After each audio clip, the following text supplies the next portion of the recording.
O primeiro orador inscrito é o senhor vereador professor Célio Luparelli, que dispõe de 10 minutos. Senhor presidente, senhores vereadores, senhoras e senhores,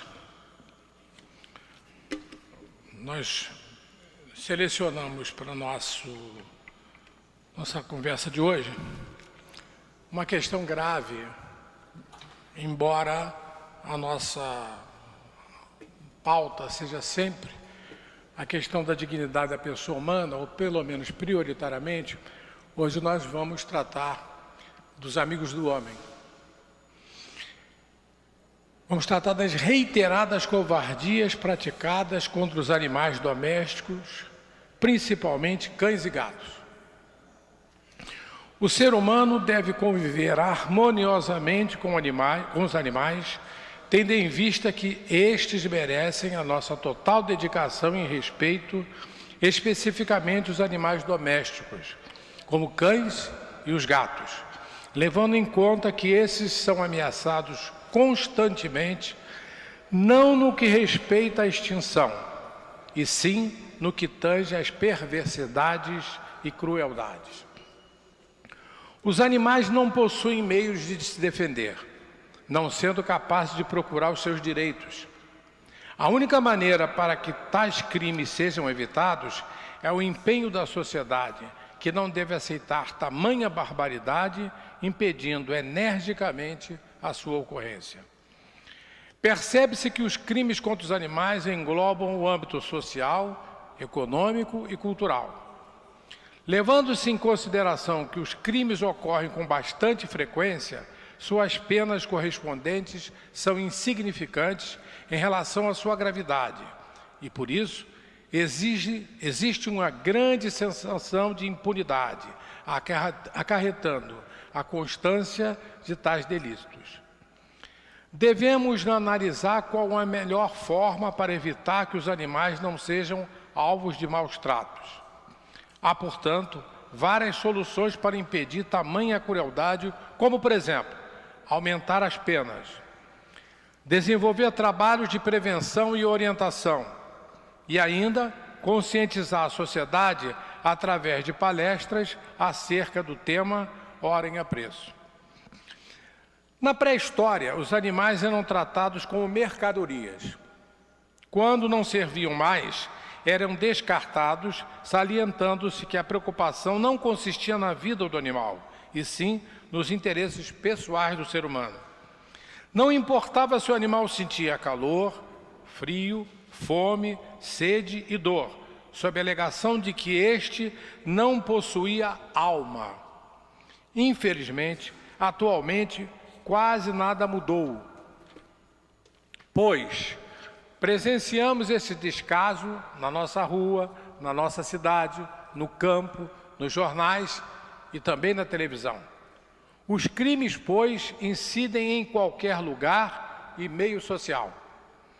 A legislação com o intuito de preservar os animais nasceu em países estrangeiros e apenas posteriormente veio para o Brasil, com a finalidade de editar lei em favor dos animais. O marco da proteção surgiu com o DUDA, Declaração Universal dos Direitos dos Animais, e permanece até hoje. Após esse marco histórico, a Constituição Federal resguardou o direito, impondo obrigações de ter cuidado e respeito e ainda atribuiu penalidades em caso de descumprimento da lei. Nesse sentido, consequentemente, as constituições estaduais seguiram o caminho da Carta Magna, a fim de assegurar e garantir a referida proteção.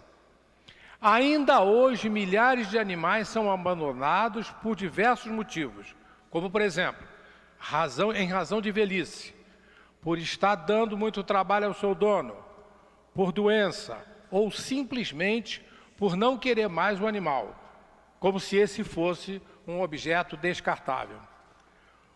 O animal abandonado, então, deixa de ser um problema de quem o abandonou e passa a ser problema da administração pública.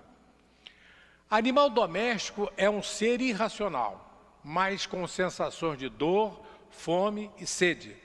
Trata-se de um ser muito vulnerável, pois para a sua sobrevivência depende dos seus donos para viver. É muito carinhoso e fiel, possuindo uma característica peculiar, qual seja a gratidão. O seu habitat natural é ao lado do seu dono, sendo protegido de todas as formas. No início da relação entre os homens e os animais, havia somente relação de trabalho entre eles, ou seja, a única finalidade que o animal possuía era satisfazer os interesses do seu dono, ficando à sua disposição a qualquer momento e sob seu domínio. Mas desde Sócrates, na época do século V a.C., com o colapso entre a moral e a ética, surgiu o antropocentrismo, no período em que o homem sentia ser o dono dos demais seres vivos por uma única razão. Somente ele, o homem, tinha o poder de pensamento e da fala. No século XVII, surgiu na França o iluminismo, criticando como os animais eram tratados como objeto. No século XIX, surgiu o naturalista inglês Charles Darwin com o pensamento de que não existe diferença entre o homem e o animal, pois tanto um como o outro possuem as mesmas sensações e, por isso, não existem diferenças. No final do século XIX, surgiu Albert Einstein com os pensamentos revolucionários sobre a semelhança entre os animais e o ser humano. Tanto um como o outro possuíam os mesmos direitos igualitários. No Reino Unido, ao iniciar o século XX, surgiu a Lei de Proteção aos Animais, começando a se concretizar as garantias desses seres. O direito dos animais se fortaleceu no dia 15 de outubro de 1978, com o surgimento da Declaração Universal dos Direitos dos Animais, já citada por mim e publicada anos depois. A finalidade era conscientizar o ser humano de que os animais possuem direitos naturais, sendo protegidos de todas as formas. Infelizmente, essa declaração não tem o poder de punir, e sim que os animais possam ser respeitados. Para a proteção mundial em relação aos direitos dos animais, a União Europeia introduziu, em 1997, um protocolo de proteção e bem-estar animal, reconhecendo que os animais são seres sensíveis, capazes de sofrimento. A proteção no Brasil referente aos animais iniciou-se com o Decreto 16.590 de 1924. As casas de diversões públicas eram regulamentadas pelo respectivo decreto, que impedia diversos divertimentos como briga de canário, briga de galo, corrida de touro, dentre outras diversões em que os animais eram maltratados. No governo de Getúlio Vargas, em 1934, foi promulgado o decreto 24.645, segundo o qual os maus tratos contra os animais se tornavam contravenção penal. 7 anos depois, esse impedimento foi incluído na Lei Federal 3.688, que regulamentou as contravenções e foi revogada pelo Decreto número 11 de 1991. Com a Lei 9.605 de 1998, denominada Lei dos Crimes Ambientais, esta lei passou a impor aos autores penalidades pelos maus tratos e, por consequências, sanções administrativas e penais para cada caso. O artigo 32 diz o seguinte: praticar ato de abuso, maus tratos, ferir ou mutilar animais silvestres, domésticos ou domesticados, nativos ou exóticos, constitui-se em crime.